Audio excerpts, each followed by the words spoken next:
Bismillahirrahmanirrahim. Alhamdulillahi Rabbil Alamin. Wassalatu wassalamu ala Sayyidina Muhammadin wa ala alihi wa sahbihi ajma'in.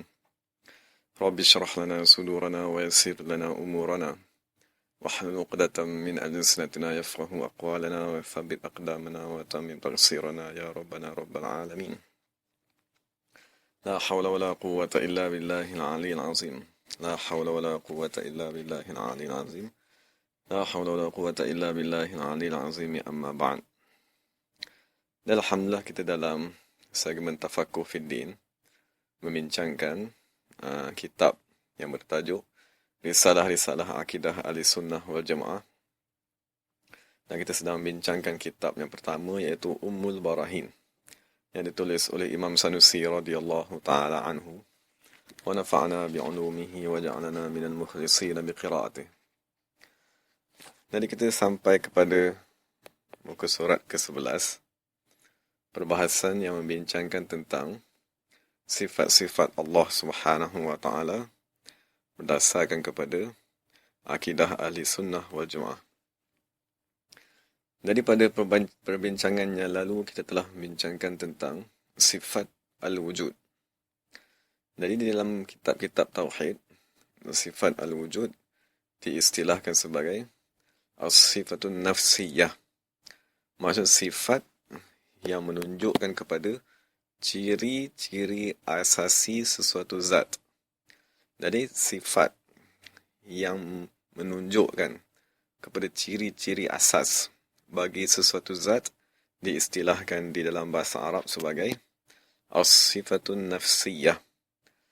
Dan diterjemahkan oleh ulama al-sunnah sebagai sifat yang tidak boleh difahami ataupun tidak boleh digambarkan sesuatu zat melainkan dengan berserta dengan pemahaman sifat tersebut.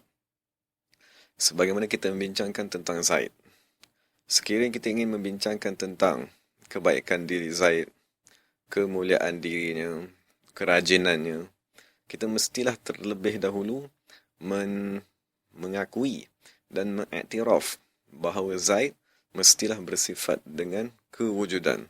Sekiranya diri Zaid tadi ataupun zat Zaid yang ingin kita bincangkan tidak bersifat dengan kewujudan, maka tak boleh digambarkan Zaid tersebut, dan lebih-lebih lagi tak boleh digambarkan apa saja sifat yang ingin dibincangkan ataupun disandarkan kepada Zaid. Maka itu lebih secara kesimpulannya maksud yang dikehendaki daripada as-sifatun nafsiyah, maknanya sifat yang merujuk kepada ciri-ciri asas sesuatu zat dengan sekiranya tidak digambarkan sifat tersebut, maka zat tadi tidak boleh dibincangkan. Maka zat tadi tidak boleh diperbahaskan kerana ciri asasnya masih belum sempurna. Maka apabila kita membincangkan tentang Allah Subhanahu wa taala, maka ciri asas yang telah digariskan oleh ulama ahli-sunnah yang mesti diisbatkan kepada zat Allah Subhanahu wa taala ialah al-wujud. Dan alhamdulillah kita dah bincangkan pada beberapa pengajian yang telah lalu. Jadi pada hari ini insya-Allah kita akan membincangkan tentang sifat yang diistilahkan oleh ulama ahli-sunnah wal jamaah sebagai as-salbiyah, yang bermaksud sifat-sifat penafian. Dan yang dikehendaki daripada as-salbiyah ialah sifat-sifat yang menceritakan ataupun yang mengkhabarkan kepada kita ataupun yang menerangkan kepada kita perkara-perkara yang tidak layak, yang dinafikan oleh Allah Subhanahu, yang dinafikan daripada zat Allah Subhanahu wa taala. Maka oleh sebab itu diistilahkan sifat ini sebagai muhimmatul ummahat, yang teramat penting daripada segala sifat-sifat yang utama yang disandarkan kepada zat Allah Subhanahu wa taala.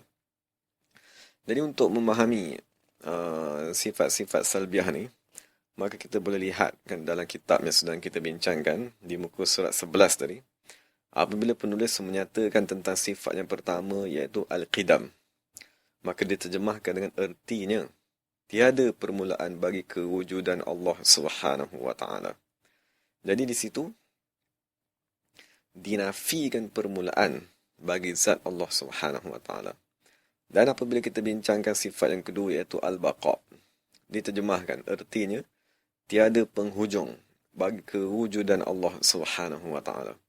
Jadi yang dinafikan dalam sifat baqa ialah penghujung ataupun kebinasaan daripada zat Allah Subhanahu wa taala. Jadi ini ialah terjemahan ataupun maksud yang dikenaki daripada sifat al-qidam dan al-baqa. Menafikan awal daripada Allah Subhanahu wa taala dan menafikan pengakhiran, kebinasaan daripada Allah Subhanahu wa taala. Jadi terjemahan sebegini kan sebagaimana yang dinyatakan di dalam kitab-kitab Arab lebih mudah difahami daripada terjemahan yang biasa kita gunakan. Apabila kita menyebut qidam, kita kata sedia. Dan ataupun apabila kita menyebut baqa dan kita terjemahkan dengan kekal, terjemahan tersebut benar. Kan terjemahan tersebut qidam dengan makna sedia, baqa dengan makna kekal, terjemahan tersebut benar dari segi bahasa. Cuma terjemahan ataupun maksud yang lebih jelas, yang lebih difahami makna penafian ialah apabila kita menterjemahkan qidam sebagai tiada permulaan bagi zat Allah Subhanahu wa taala. Dan apabila kita membincangkan baqa, maksudnya tiada juga pengakhiran bagi zat Allah Subhanahu wa taala, maka di situ jelaslah makna salbiyah. Jelaslah makna penafian. Maka kita dapat lihat dua perkara dinafikan daripada zat Allah Subhanahu wa taala yang Maha Suci, iaitu awal kewujudan dan kebinasaan kewujudan Allah Subhanahu wa taala dinafikan daripada Allah. Dan sifat yang keempat ialah mukhalafatuhu ta'ala lil hawadisi. Artinya tiada segala bentuk persamaan antara Allah Subhanahu wa taala dengan makhluk-makhluknya.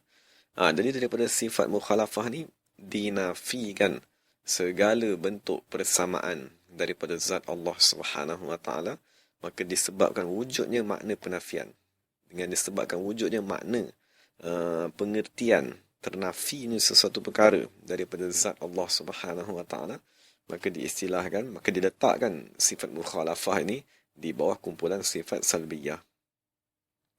Dan yang kelima ialah qiyamuhu ta'ala binafsihi. Artinya kewujudan Allah Subhanahu wa taala tidak berhajat kepada tempat dan kepada sesuatu yang menentukan ciri-cirinya. Jadi terjemahan qiyamuhu ta'ala binafsihi dengan kita memandang kepada makna penafian adalah lebih jelas. Maksudnya lafaz qiyam diterjemahkan dengan maksud tidak memerlukan ataupun tidak bergantung ataupun tidak berhajat. Ianya lebih jelas dan ianya lebih mudah difahami kan daripada terjemahan yang biasa kita gunakan, iaitu kita mengatakan qiyamuhu ta'ala binafsihi bermaksud berdiri Allah Subhanahu wa taala. Jadi mulai pada hari ini mungkin yang lebih jelas dan lebih mudah difahami kan oleh kita sendiri kan dan oleh mereka yang mempelajari sifat-sifat Allah Subhanahu wa taala, maka kita terjemahkan qiyamuhu ta'ala binafsihi dengan maksud tidak berhajat ataupun Allah Subhanahu wa taala tidak memerlukan dan tidak bergantung kepada tempat dan kepada sesuatu yang menentukan ciri-cirinya. Jadi yang dimaksudkan tidak bergantung kepada tempat ialah penafian bahawa Allah Subhanahu wa taala memerlukan kepada satu tempat untuk wujud Allah Subhanahu wa taala di situ. Jadi kita menafikan Allah Subhanahu wa taala kewujudannya bergantung kepada kewujudan yang lain. Sebagaimana yang kita lihat sehari-harian, warna yang kita lihat dan rasa yang kita rasai, kesemua kewujudan warna dan rasa, kewujudan sifat-sifat yang kita lihat di alam semesta, dia memerlukan kepada tempat kewujudan. Apabila kita bincangkan tentang lafaz ataupun tentang warna seperti warna biru, maka warna biru dia memerlukan kepada tempat untuk wujud. Warna biru tidak boleh wujud bersendirian. Maka sekarang nak kita nafikan daripada lafaz qiyamuhu ta'ala binafsihi, yang paling penting yang perlu difahami ialah Allah Subhanahu wa taala, kewujudan zat Allah Subhanahu wa taala tidak memerlukan kepada zat yang lain untuk meletakkan kewujudan Allah Subhanahu wa taala di situ. Maka kita perlu faham mustahil Allah Subhanahu wa taala difahami mustahil zat Allah Subhanahu wa ta'ala tadi difahami seperti sifat-sifat yang meresap ke dalam alam semesta dan diistilahkan sebagai hulul dan ittihad. Maka ini dua akidah yang bercanggah dengan ahli sunnah wal jamaah dan dihukumkan mereka tadi keluar daripada agama Islam sekiranya beriktikad sedemikian. Maka oleh sebab itu ulama ahli sunnah kerana mereka meletakkan sifat qiyamuhu ta'ala binafsihi yang menafikan kewujudan Allah Subhanahu wa ta'ala memerlukan kepada tempat lain yang memerlukan kepada tempat untuk dia menompang kewujudan. Maka oleh sebab itu pertama sekali dia kata qiyamuhu ta'ala binafsihi bermaksud tidak berhajat kepada tempat dan tidak berhajat kepada sesuatu yang menentukan ciri-cirinya. Jadi kita dah bincangkan tadi bagaimanakah cara untuk kita memahami zat Allah Subhanahu wa ta'ala yang maha suci tidak memerlukan kepada tempat lain untuk wujud. Dan yang kedua yang dinafikan juga di bawah qiyamuhu ta'ala binafsihi ialah mustahil kita menafikan Allah Subhanahu wa ta'ala memerlukan kepada penentu ciri-cirinya. Jadi lafaz penentu ciri-ciri jika kita lihat di dalam kitab-kitab Arab diistilahkan sebagai mukhassis. Maksudnya yang mengkhususkan, yang memilih sifat-sifat tertentu bagi sesuatu yang lain. Jadi untuk memahami apakah yang dimaksudkan dengan mukhassis ini, kita dapat lihat perkara tersebut amat jelas pada diri kita. Kita sebagai manusia melihat diri kita ditentukan oleh penentu ciri-ciri ataupun yang diistilahkan sebagai mukhassis. Sebagai contohnya jari kita yang ditakdirkan 5 di sebelah kanan dan 5 di sebelah kiri. Maka menjadi persoalan mengapakah tidak lebih daripada bilangan tersebut ataupun tidak kurang daripada bilangan tersebut. Maka ternyata jawapannya ialah kerana ada satu kuasa yang menentukan ciri-ciri tersebut. Maka kita sebagai makhluk, apa saja yang kita lihat pada diri kita, ketinggian kita, warna kulit, bilangan bilangan rambut, kan, bilangan mata, bilangan telinga, kan, bilangan kaki dan jari, segala yang kita lihat pada diri kita, itu ialah kehendak ataupun itu ialah ciri-ciri yang dipilih oleh satu kuasa yang lain. Jadi kuasa tersebut diistilahkan sebagai mukhassis dan dianya ialah Allah Subhanahu wa ta'ala yang maha berkuasa dengan iradatnya. Jadi apabila Allah Subhanahu wa ta'ala dialah mukhassis kepada alam semesta, dialah yang memilih segala sifat-sifat yang kita lihat di alam semesta, maka dia apabila kita membincangkan tentang sifat Allah, Allah Ta'ala sendiri maha suci daripada mukhassis tersebut. Maksudnya zat Allah Subhanahu wa ta'ala ialah zat yang tiada awal, kan, zat yang tiada akhir, zat yang tiada persamaan, zat yang tiada bergantung kepada mana-mana makhluk. Maka mustahil juga zat Allah Subhanahu wa ta'ala bergantung kepada satu kuasa yang lain untuk menentukan ciri-cirinya. Maka apabila kita membincangkan qiyamuhu ta'ala binafsihi, dinafikan daripada zat Allah Subhanahu wa ta'ala pergantungan kepada tempat dan pergantungan kepada satu mukhassis, iaitu penentu ciri-cirinya. Dan apabila terakhir sekali apabila kita bincangkan tentang al-wahdaniyah, maka yang diterjemahkan di sini ataupun yang disyarahkan di dalam kitab-kitab Arab ialah tiada sekutu pada zat Allah Subhanahu wa ta'ala dan pada sifat dan pada segala perbuatannya.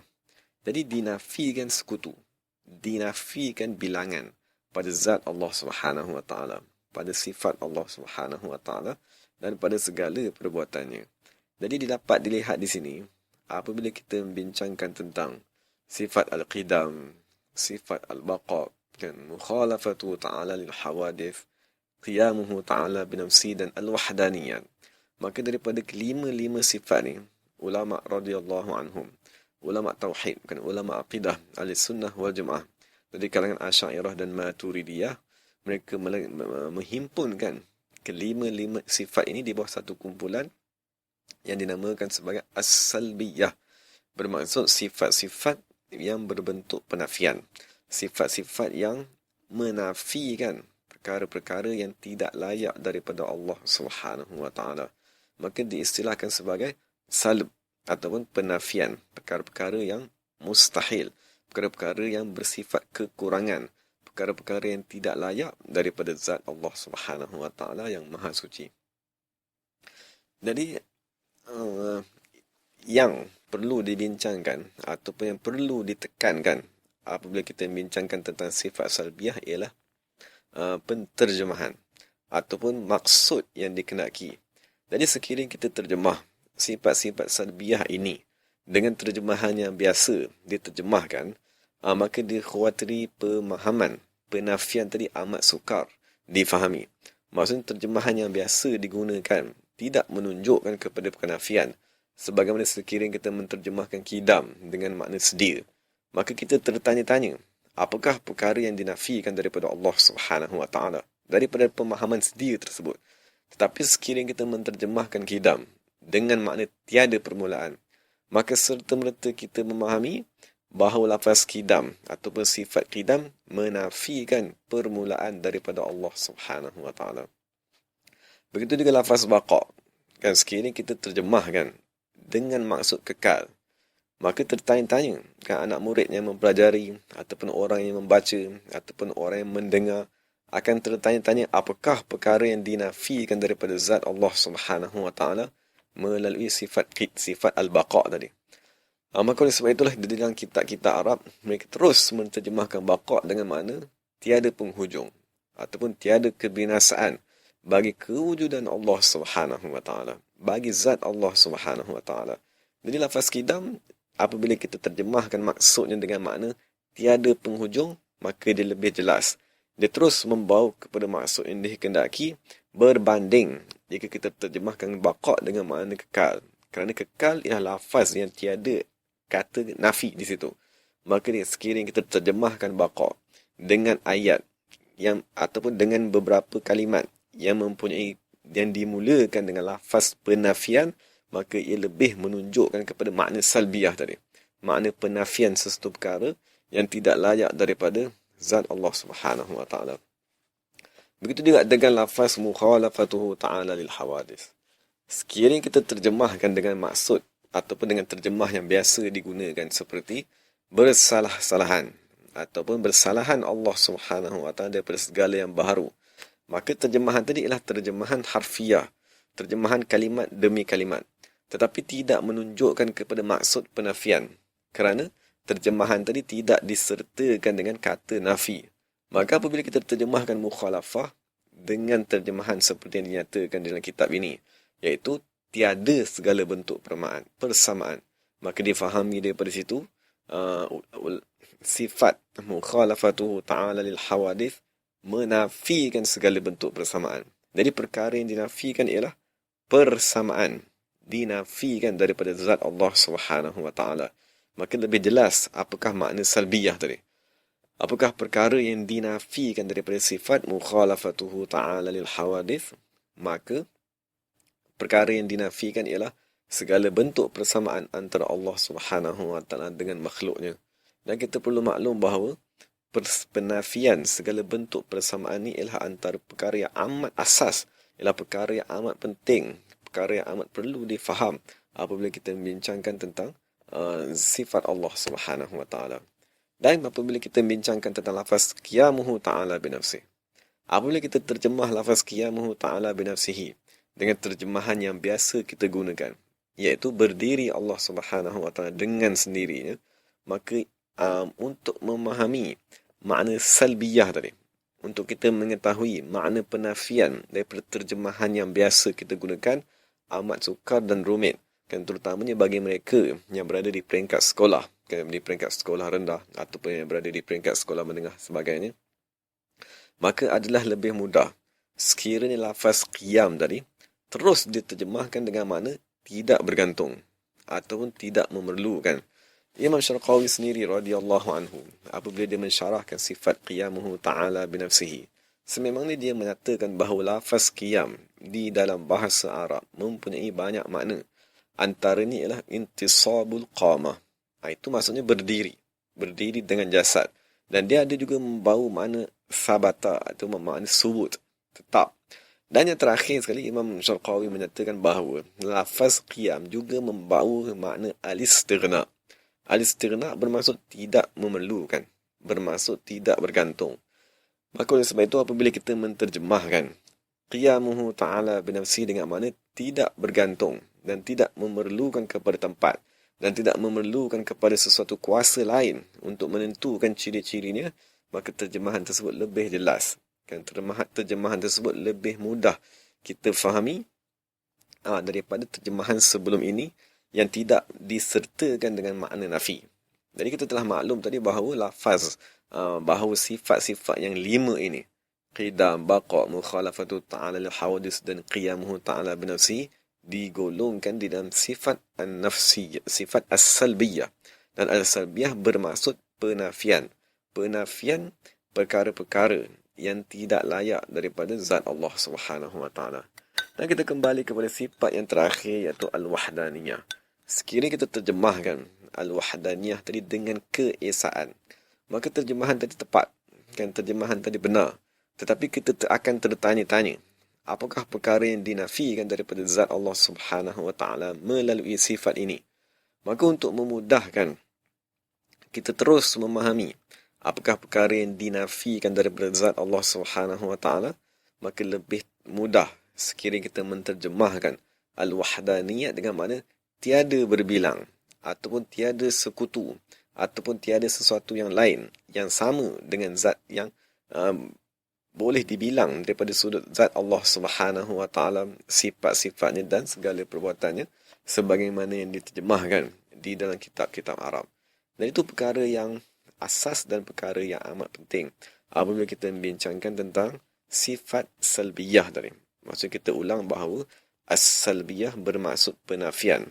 Dan apabila kita membincangkan tentang qidam, baqa', mukhalafatu ta'ala al-hawadith, qiyamuhu ta'ala binafsi dan al-wahdaniyah, maka mestilah kita memahami terdapat 5 perkara yang dinafikan daripada zat Allah Subhanahu wa taala, dan kelima-lima sifat ini kerana amat penting dan amat perlu difahami dengan jelas, maka ulama ahli sunnah mengistilahkannya sebagai muhimmatul ummahat, dan sifat-sifat yang amat penting daripada segala sifat-sifat Allah Subhanahu wa taala.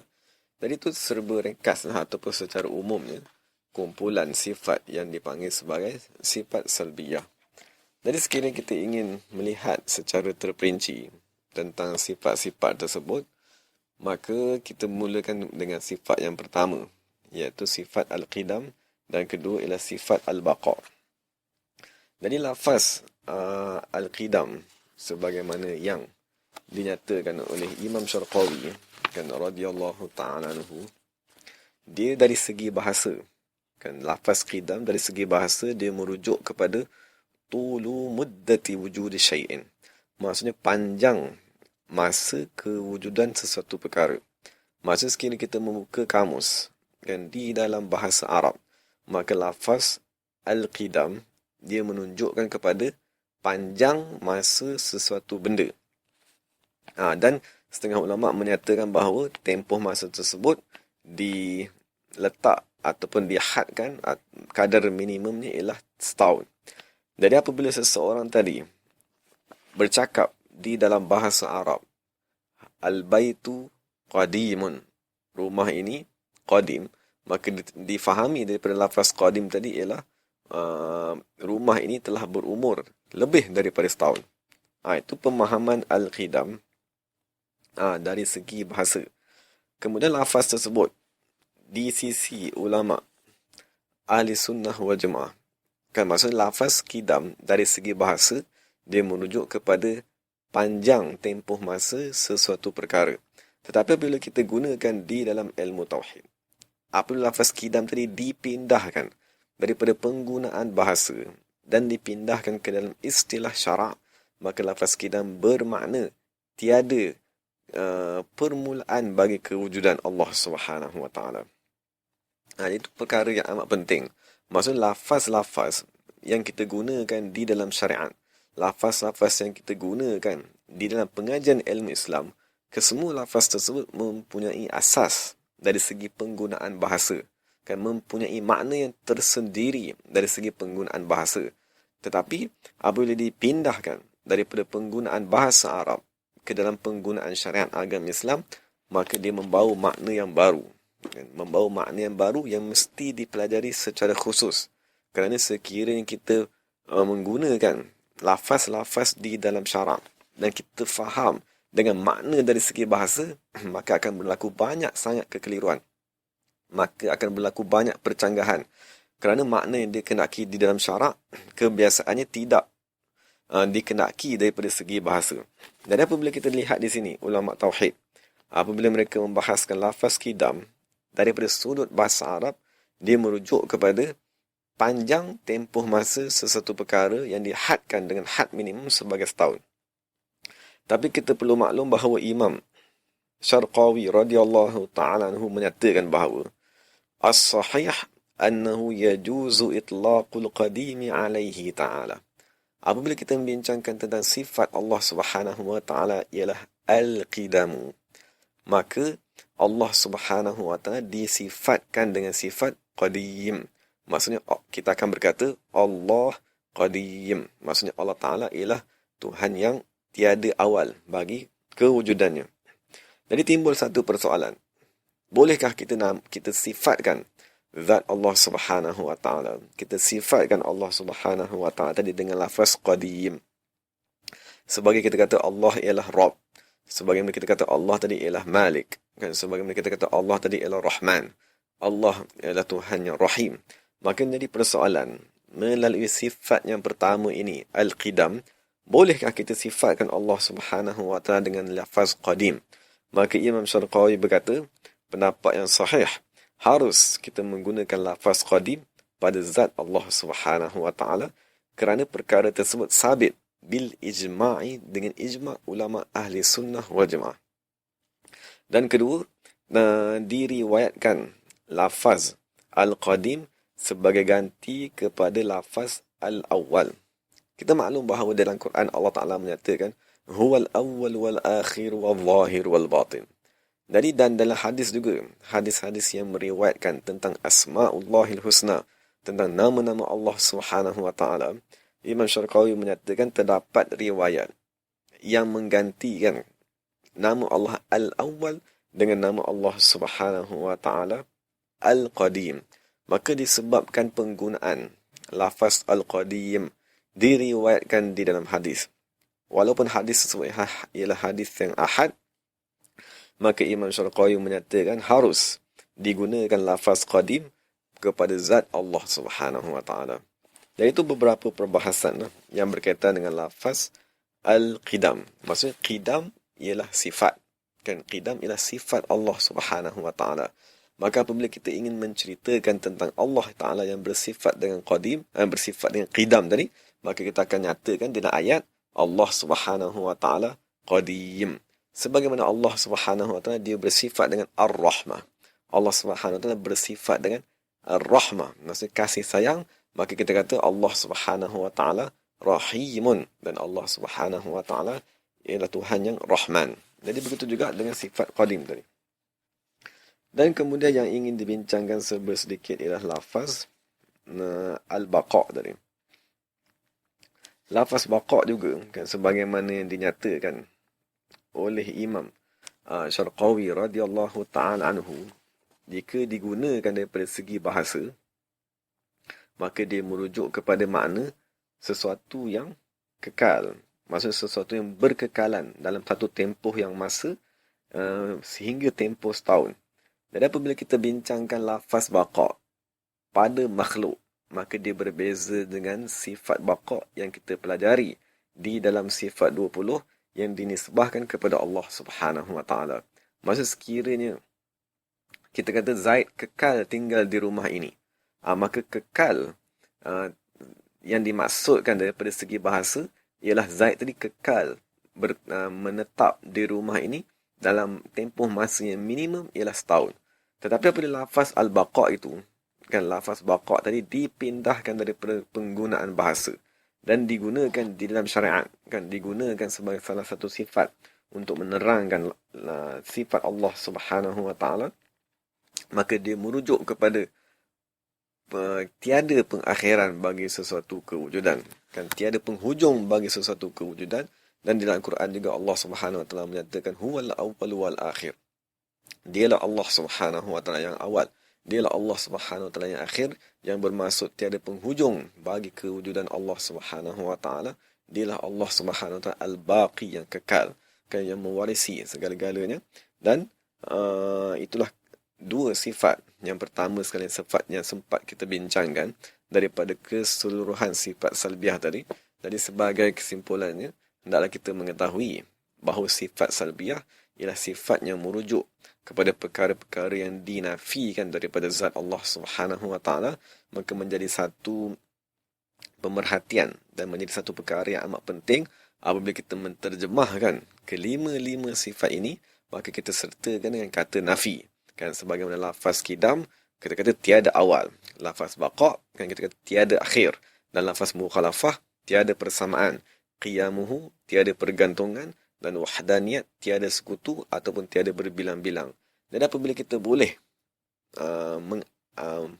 mengulang ataupun mengamalkan ataupun sentiasa menggunakan terjemahan ini, kan, untuk di dalam pengajian kita, kan, untuk diberitahu kepada anak-anak kita dan untuk kita maklumkan kepada orang yang berada bersama-sama kita, maka sifat ini lebih mudah difahami dan kita akan dapat menyedari apakah yang dimaksudkan dengan salbiah tersebut.